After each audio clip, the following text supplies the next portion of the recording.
Hey everybody, welcome back to my channel. Glad you could be here. This is my first video for my thinkable stuff section on my channel. This section is comprised of things that are more nonfiction related. It might be nonfiction book reviews, it might be philosophies that I tend to embrace and order my life by, things like minimalism and different things like that, and just things that open up your mind and expand your thinking, or at least they do for me, and I like to share them with you and see what you think. So that's what today's video is going to be about. I'm going to be talking to you about a nonfiction book that I just recently finished on Audible. Now, before I get into the book itself, you may be wondering what it is about Audible that made this so compelling for me. I tend to not read nonfiction books well, physical nonfiction books.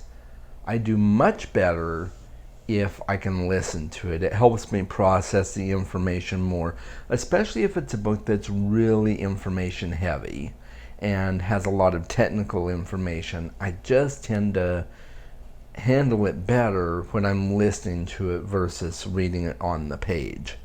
So that's, I can easily pick up a fiction novel and read it and just delve into it and things like that. And with nonfiction, I just can't. With few exceptions, there are some books that I read and thoroughly enjoyed, but they tend to not be real meaty books that have a lot of in-depth information. They're just a little bit more surface level information. But and I'll talk more about some of those in future videos as well. But for me, audiobooks is where it's at when I'm really wanting to get into a hardcore nonfiction book. Also, audiobooks tend to be a little bit more easily re-listenable. No, that rereadable sounds better. I don't know. I can take it in the car with me and listen to it while I'm driving, and I can have my headphones on and listen to it when I'm in a crowded room and things are going on and I just want to kind of tune out. So it's very helpful for me to have audiobooks around. So I really like it. And I do have a few fiction books on audio as well, but most of them are nonfiction because that's just how I operate. So let's get right into today's video. I want to talk to you about a book called Why We Sleep by Dr. Matthew Walker. And I'll put a picture of it up here on the screen wherever it fits. You'll see it here. But this was a really, really, really good read. I got a whole lot out of it. I have always tended to be a night owl. For many, many years, I've been the type of guy that stays up till at least 11 p.m., sometimes midnight, sometimes even later than that. I remember when I was in college and I would sometimes have projects I was working on that, being honest here, I procrastinated on and I should have worked harder on and planned out well ahead of time to make sure I had it done on time so I didn't lose sleep over it. Well, yeah, I'm a procrastinator, and I would end up spending huge amounts of time last minute on a project, being up till 1 or 2 a.m. in the morning sometimes, and definitely regretting it the next day. And it seems like that's par for the course in college with a lot of people. And I'm not sure why. It's almost like it's structured that way, but be that as it may, that's always kind of been one of my things. I haven't always been good at going to sleep on time. And then when I have to get up early the next day, whether it's for work or things like that, I end up paying a huge price for it, and I'm not really as good on my game. Lately, I have been going to bed earlier, sometimes 10:30 or 10, sometimes even earlier if I'm really listening to my body and my body is screaming at me, "Hey, I'm tired. We need to go to sleep. This is ridiculous. Why aren't you going to bed?" And I'm like, "Okay, I will go to bed and get some sleep." And I have a friend that teases me because every time, like, she'll be texting me at like 10 or 10:30. I'm like, "Well, yeah, I'm sorry, I'm going to bed." And she's like, "Okay, old man, oh my God." I'm like, "Well, yeah, yep, I'm getting to be old." But that is one of the things that has really been impressed on me with this book, is the importance of getting a good night's sleep and the things that hinder sleep. So this book was really packed with a lot of raw data about the science of sleep and how lack of sleep affects us, and how long-term lack of sleep can really negatively affect our bodies, in terms of our physical health, our emotional health, mental health, you name it. Lack of sleep can be blamed for a lot of the ailments that we face on a daily basis. And he went into everything from the corporate structure of corporate America, which is I live in America and I work in corporate America. I'm a lemming on the phone in a call center, and working all these weird hours sometimes. And he talked a lot about the importance of changing corporate America to make sure that employees get enough rest. He talked about the healthcare system and how so many doctors lose so many hours of sleep, and then they go into the hospital sometimes to do major surgery, and they're underslept and not on their game when it comes to surgeries. And then if there's all these malpractice suits going on because of damage they've caused, what if it's because of a lack of sleep that they've caused these problems, that warrant these malpractice lawsuits? So it's that domino effect that lack of sleep can cause. And he talked about the importance of sleep for children, especially teenagers. And that was one thing that really struck me in the book that I found very interesting, is his focus on school-age kids and teenagers and things like that. He brought up in the book about how important it is that teenagers get to sleep later in the day. And I'm always on top of my kids and trying to get them up early, especially when it's time for school. And I drive them to school, so they're usually getting up at like 6 a.m. in the morning so that we can get ready and drive to the school, because school starts at 7:30 a.m. And he talked about the importance of teenagers getting good sleep, and how really such early waking times is detrimental to their cognitive development and their physical health and emotional health, and how the school system has really set them on a negative course in life, having such early start times in school. And he talked about some school systems that are starting to reform that and change that, and that's really good. And I just was really fascinated by a lot of the data. And he's a scientist, and he's done a lot of sleep studies, and worked with a lot of different people on their sleeping habits. And so he brings a lot to the table in terms of that raw data. And it was just a fascinating read. But it was so much information. Even with an audiobook, I still feel like I need to go back and re-listen to it to grip all of the information that he provided in the book. So even though it was just a brilliant and fascinating read, I need to go back and re-listen to it so that I can understand and process a lot more of what he talked about. But it really, really got me thinking how important it is for me personally to start sleeping more and get better sleep and make sure that my quality of sleep isn't lacking, and even to be able and willing to give up some of the things that I would normally do if I'm staying up later to make sure that I'm getting good sleep. He talked about a lot of the hindrances to sleep, things like alcohol before bed, and consuming lots of alcohol throughout the day can really be a detriment to your sleep.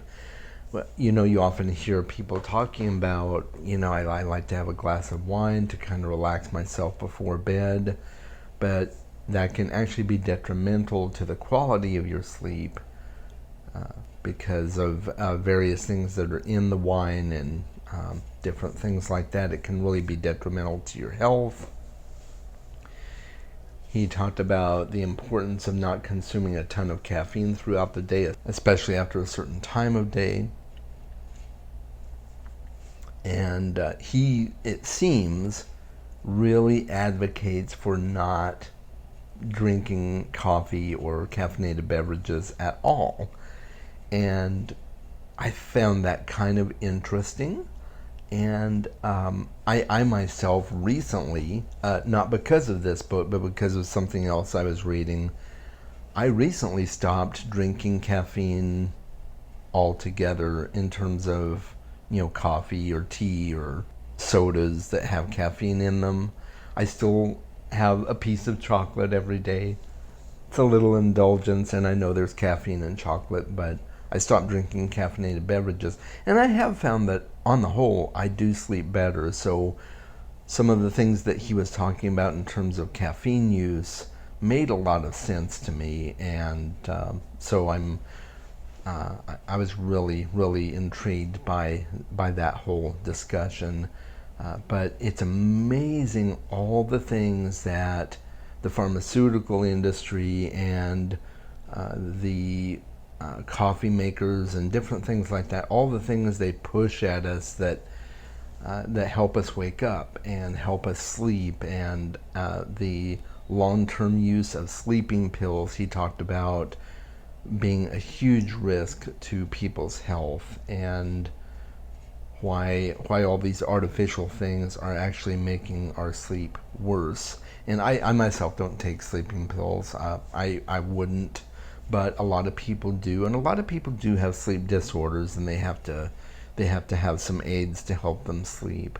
But he did talk about, when it is that necessary, the importance of taking very low doses, and he went into a little bit of the ADHD medications and things like that that are often given to teens, and how that can really be a sleep disruption. And I found that quite interesting because a lot of kids are given the ADHD meds these days, and he was saying that a lot of times the kids that are diagnosed with ADHD are really suffering from a lack of sleep. Not all of them, but some of them. So I thought that was kind of interesting.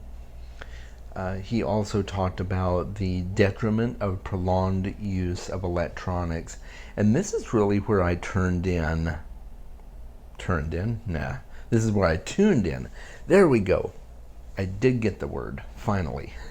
I tuned in because we use electronics a lot in our household, as I'm sure most people do nowadays, whether it's our smartphones or tablets or video games or watching a lot of TV and stuff like that. And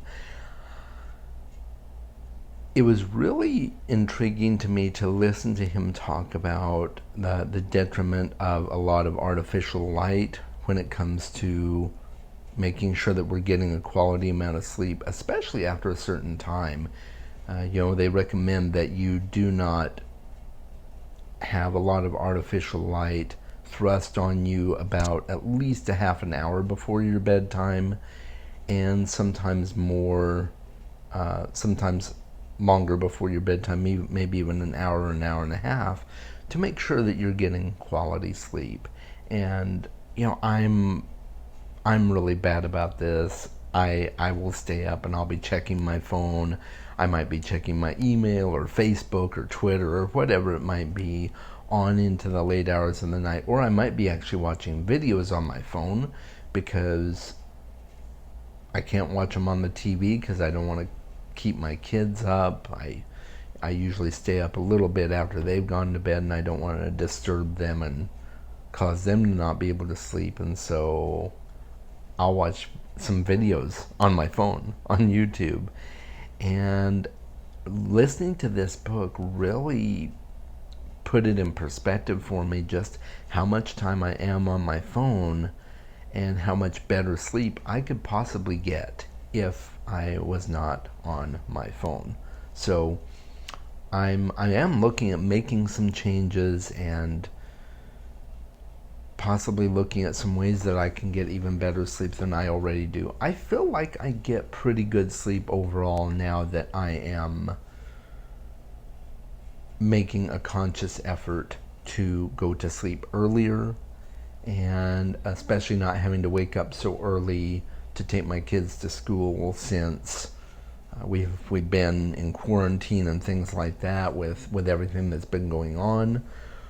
So I am able to sleep later in the mornings and things like that, and I don't start work until 10 a.m. So I'm able to sleep until at least 7 or 7:30 a.m. every morning, and that's been really nice. So I feel like I'm getting more sleep, but is it quality? And that was the biggest question for me as I was reading this book: is, am I really doing everything I can to promote quality sleep in my life so that I'm well rested, I'm alert, I'm thinking clearly, I'm actively available for the people in my life that I care about? And I couldn't always answer those questions with a yes. So I'm looking forward to putting into practice some of the suggestions. He has a lot of good suggestions throughout the book, especially in the last couple of chapters of the book. He delves into his ideas for how we could reform society to make sure that people are getting more sleep. And I highly, highly recommend that you read this book, and especially those last two chapters are really, really thought-provoking, but the entire book is. There were a few points in the book where I was like, oh man, okay, I get the picture, let's move on. I get that, but overall, I felt like it was a solid 4-star book. So yes, I give it 4 stars. And I may give it more in the future if I do a reread of it, simply because I didn't feel like I could process all the information that was being handed to me. So my rating may change in the future, but for now, I think it's a good, solid 4-star book. So that means it's not spectacular, but it's really good and really thought-provoking. I was really intrigued by all the history of sleep that he talked about throughout the book, and how our society gradually became geared towards more sleep deprivation. And I thought that was just really fascinating. So it's a really good overall survey of why we need more sleep. And there's a lot of case studies in the book, a lot of really, really good thought-provoking ideas. So I highly recommend anyone to read it. It will challenge you. Make no mistake about it. There are things that he talks about in the book that it's going to hit you right where it hurts. It's like, oh, God, yeah, I do that, and I shouldn't be doing that. And it did that to me. It's going to do it to you, but I highly recommend you read this book. Let me know in the comments, what are some of the things that you do to help yourself get a better night's sleep? Or what are some of the things that you're currently doing that are keeping you from getting a good night's sleep? Do you do some of the same things I do? Do you stay on your phone till all hours of the night? Or Are you constantly around a lot of artificial light? Do you go to bed really late like I used to? And sometimes I still do. I haven't quite stopped it. Sometimes I just feel like I want to stay up, and I probably shouldn't, but I do. So are those some of the things that you do as well? Let me know in the comments. Have you read this book? What were your thoughts on it? Is it something that really challenged you as much as it challenged me? And if you haven't read this book, are you more inclined to read it now? Have you heard of the book even? Maybe you've never heard of it till this point. What do you think? Is this a book that you're going to read and allow yourself to get a little bit out of your comfort zone and get some good pointers for getting a better night's sleep? So please talk with me in the comments. Let me know there. And I think I'm probably going to put these videos on every Thursday. So it's going to be Thinkable Thursdays, or at least on Thursdays that I actually have thinkable stuff to bring to you. It's probably going to be every Thursday, but no guarantees. Don't forget though, my regular videos about fiction books and fiction related stuff is every Friday. Never fail. You'll always get a video from me on Fridays. These may be more sporadic for Thursdays depending on how everything works out and what I've got going on, and if I have a book to review for you or thoughts that I want to share with you. So, but stay tuned to my channel. Don't forget to subscribe. Leave a like on this video if you got something out of it. Make sure to share your video with my friends so they see my content too. If you want to get notifications, you can hit that little bell and get your notifications so you don't miss out. And as always, folks, please make sure that you are reading more books. And in the case of this video, make sure you're getting more sleep. I know I need it. I'm sure you do too. Take care. I will talk to you in the next video. Bye.